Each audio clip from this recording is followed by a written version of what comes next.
Alô, boa noite. Por exemplo, o fundo do mar. Então, Isso aqui, deixa eu baixar só um pouquinho aqui a TV, tá? Peixinhos, e que daí Só um momento. aparece um sinalzinho que ele está olhando para esse tipo de peixinho. Ele vai, como eu disse anteriormente, meus vídeos não vão ter, não vou usar codec nenhum para editar, nem fazer bonito, nem vou tirar a barba também, vai ficar assim mesmo, entendeu?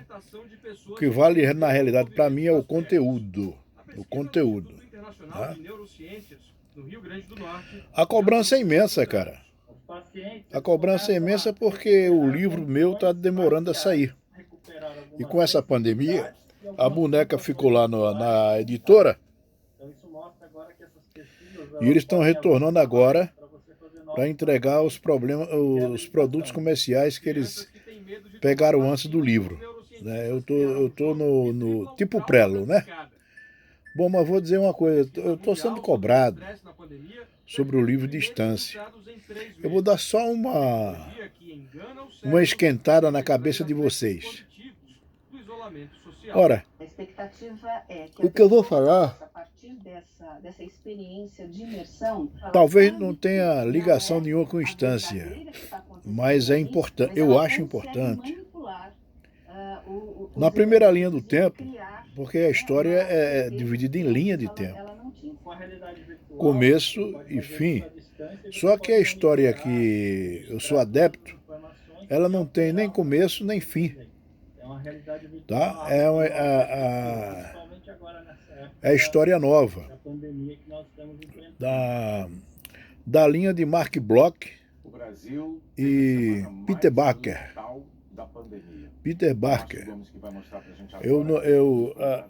Porque antigamente a história era mais ligada ao positivismo. Fulano existiu, aí você mostra a pintura ou fotografia. Foi assim a Guerra do Paraguai, então você mostra a pintura de Américo, do paraibano José Américo, que ele pintou a Guerra do Paraguai e pintou a independência do Brasil. Mas a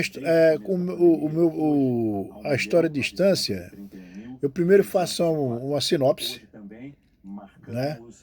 Uma sinopse para entender depois, quando eu estiver lendo o livro. Começo na história antiga, da Península Ibérica. Eu vou mais longe ainda, no Império Romano.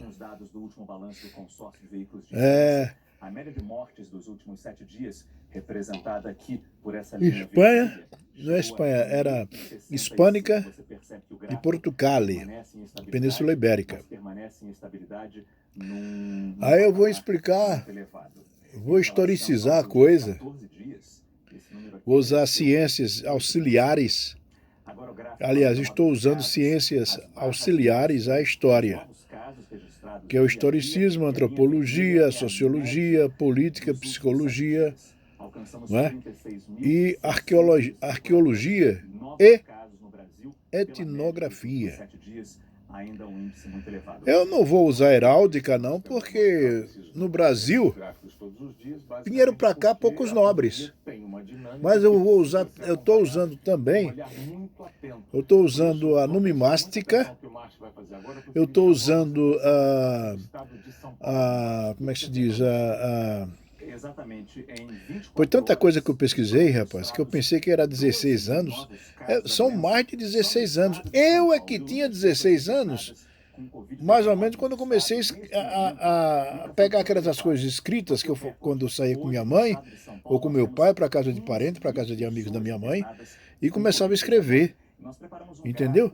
Eu começava a escrever ali, e depois que eu fui juntar as coisas daqui e dali, para não ficar uma coisa doida, para não ficar tipo que você pega um jornal e sai catando as notícias, e tipo efeméride, e juntar aquela antologia toda, não. Né? Então, como eu estava dizendo, aí vem o Tratado de Tordesilhas. O Tratado de Tordesilhas tem uma curiosidade para vocês. Foi assinado pelo Papa que era irmão de Lucrécia Borgia. Exatamente. O Tratado de Tordesilhas foi assinado pelo Papa, que era irmão de Lucrécia Borgia. Aí, como naquela época Portugal e Espanha eram potentes, né? Portugal e Espanha eram potentes. E eu tenho uma espécie de um flowchart aqui para poder não me perder um pouco agora.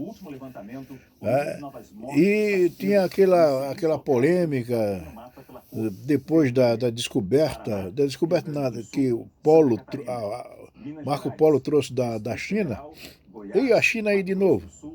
A bússola, a pólvora e o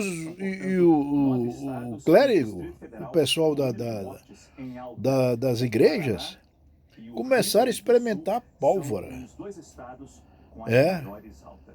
Começaram a experimentar a pólvora e daí veio o estudo da física de lançamento de projéteis. Tem nada a ver com instância, né? Mas é bom que você veja a ciência como ela é gostosa. Ela junta uma coisa com a outra. Né? Ela junta uma coisa com a outra. Então você vai ver a bússola, as naus que pegavam no mar Mediterrâneo,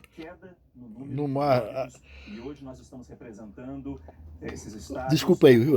No Oceano Atlântico, eram naves que não suportavam muito porrada de tempestade, não. A única nave que suportou tempestades foram as caravelas. Suportava mais um pouquinho de porrada. Mesmo assim, desmanchava. Quando subia e batia de volta na onda, ela desmanchava tudo. Tá? E aí nós vamos andando. Aí pinta o Américo Vespúcio, né? Pinta Fernão Magalhães, né? Com aquele lance de grandes navegadores, etc. Aí pinta lá por baixo aquele cara pobrezinho que foi pedir arrego lá na Itália e tal, bererê, que é o Cristóvão Colombo. Eis que o pessoal de lá acreditou no Cristóvão Colombo porque ele via as teorias de Galileu Galilei. Olha que confusão do caramba para poder falar da história de distância. Mas é uma sinopsezinha para vocês entenderem. Naquela época estava em formação na Europa os países, inclusive as línguas. Você sabe muito bem que a língua inglesa foi composta de saxões, bretões, né? Bretões, saxões e do dinamarquês, do Guilherme, que ele não fundou a Inglaterra, ele dominou a Inglaterra. Ele aproveitou-se... Estou saindo da história de distância, né? Estou saindo da história do Brasil. Ele aproveitou-se do povo cansado de guerra e dominou e formou essa nação que é hoje. Juntou e fez o inglês arcaico. Nós também tivemos o português arcaico naquela velha época. Quando o Império Romano acabou e que aquelas tropas imensas dos tais bárbaros, que não eram bárbaros coisa nenhuma, é porque o romano gostava de apreciar as artes da Grécia e as artes da Grécia e as artes do Egito. Então o resto do povo, né, do mundo, da antiguidade, do antigo continente, eram bárbaros. Os francos, os visigodos, os godos, os ostrogodos, entendeu? Os vândalos tinham diversos povos. E esses povos começaram a tomar conta, primeiro tomou conta lá de Roma, né? Tanto é que os Césares ficavam malucos Aí tinha que dar pão e vinho para gandaia tomar uma, comer, para não dar trabalho a eles. Eu imagino por que não houve essa caramba dessa pandemia lá na antiga Roma. Porque Roma era um buraquinho. E de repente Roma se viu com mais de 1 milhão de habitantes. Que quando chegavam das guerras, com os saques das guerras, levavam para lá. E agora vamos fazer o quê? Como é que nós vamos dar comida para esse povo todo? E trouxeram mulher também. E trouxeram crianças. Aí moravam nas ruelas de Roma, com cocô, com mijo. Vamos falar assim, o termo é esse. Tá? Uma falta de higiene do caramba. É frio, no calor, na umidade. Tá? Ali por Ostia, ali por os arrebaldes de Roma, que Roma era grande, tá? Na estrada da Ápia, tá? E por aí foi, né? Bom, aí começaram a perder terreno. Formou-se a Lotaringia, formou-se a França, né? Depois formou-se os Bretões, a Bretanha, né? E Portugal. Só que Portugal, eles se juntaram com Avis, o Habsburger, que é alemão e austríaco, e o latim, e formou a nossa língua que nós estamos aqui nos comunicando, certo? Estamos aqui nos comunicando. Veio primeiro vamos botar português. Do português teve o português vulgar. Para quem estuda, para quem estudou, você vê que tem a escola parnasiana, a escola bababá, papapá, e você vai vendo a evolução do português. Né? Não é? Não, mas né? Entendeu? Essa junção de palavras, essa coisa toda, tanto é que em Portugal ainda se usa muita coisa do tempo antigo. Nós vemos no interior de Minas Gerais, no interior de Sergipe, no interior da Bahia, muitas pessoas ainda falar em voz missê, que é vossa mercê, tá? Mas coisa, a coisa que temos que falar, isso aí vem do português antigo. Eles não são ignorantes, simplesmente eles não aprenderam a nova gramática, a nova ortografia, a nova fonografia. Aí não foi por aí. E só formou-se então Portugal. Aí teve Dom Diniz, né? Ficou viúva, a mãe de Dom Diniz ficou viúva, entendeu? E para ele não deixar Portugal na mão dos gringos, o que é que ele fez?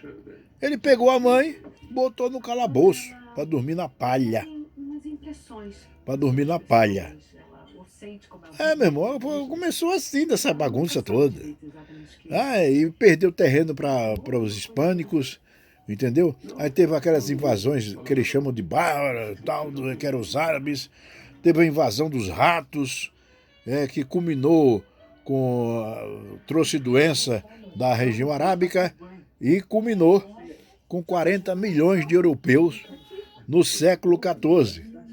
Aí teve em seguida, século XIV, século XII, aquela bagunça toda, doenças e mais doenças, que era muita gente, cara. Em Flandres, na França, não é? Na Lombardia, na Bretanha. Bretanha não é Grã-Bretanha, não, tá? Eu estou falando Bretanha na França, onde tinha Leonor de Aquitana, que os ingleses pegaram ela e levaram lá para a Inglaterra. E começou aquela briga entre Inglaterra e França. Destruíam terrenos de trigo, de comida. Então quase não tinha nada praticamente para comer. Aí veio doenças. Mas Portugal se safou um pouco disso aí. Se safou. Em veio aí, depois das as grandes invenções, veio, como eu já falei, da caravela, e começou a época das grandes navegações. Quando aí eu falo, como eu já falei, sobre o Papa que assinou o Tratado de Tordesilhas, vamos dividir para cá, vamos dividir para cá, lá é meu e tal, tal, tal. Os espanhóis vieram primeiro para a América do Sul. Isso depois que Colombo foi lá e provou que o mundo era redondo. Entendeu? E sacanearam com Colombo. Meu papo é esse com você aqui. Sacanearam com Colombo, porque Américo Vespúcio, que veio depois, para homenagear o grande navegador, né, aí botaram as Américas. América do Norte, América do Sul, Setentrional, Bererê, papapapapô. Que em vez de ser a coisa colombiana, de Colombo, não, homenagearam Américo Vespúcio. Nisso, Fernão Magalhães já estava contornando lá embaixo, lá perto da Antártica. Américo Vespúcio já estava em outras águas. E aí veio, com a obediência do Tratado de Tordesilhas, a tantas léguas para um lado, tantas léguas para o outro, né? Todos estudaram isso. Aí veio, inclusive, a bateria tá baixa. Não sei como é que eu vou fazer para terminar isso aí. Mas eu vou resumir rapidinho para desligar. Depois eu continuo, tá certo? Porque aí veio Francisco Yanês Pizon. Aí começaram a dividir em capitanias a parte do lado de lá, da América do Sul, que é Chile, Equador, Bararé, Colômbia, Venezuela, papapá, papapá. Aí veio o Cabral. Eu descobri o Brasil. Descobriu porra nenhuma. Tá? Assim como na época de Cristo, tinha gente espionando Cristo e dizia para Herodes, ou Herodes não, Pilatos, o cara disse que era para dar um tapa aqui, depois virar para cá e dar um tapa cá. Esse cara não tinha nada a ver com Roma. Naquela época também já tinha espionagem que verificava as ações dos portugueses. Entendeu? E como aqui é um bate-papo, amanhã eu vou continuar com esse bate-papo com você. Para depois chegar no descobrimento no tal descobrimento do Brasil e depois o abandono dessa terra até 1532 e depois a criação das capitanias hereditárias depois que viram que estavam roubando tudo aqui. Sacou? Um grande abraço, até amanhã, se Deus quiser. E lenho, que você sabendo a história da sua terra, do que aconteceu no mundo inteiro, você vai entender o que está acontecendo hoje. Repetições de fatos, repetições de tanta porcaria. Sacou?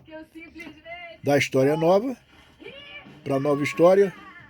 E a história a história contada, né? Falada, a história positivista, sacou? Vai entender tudo isso. Mas amanhã eu continuo. Grande abraço, beijo.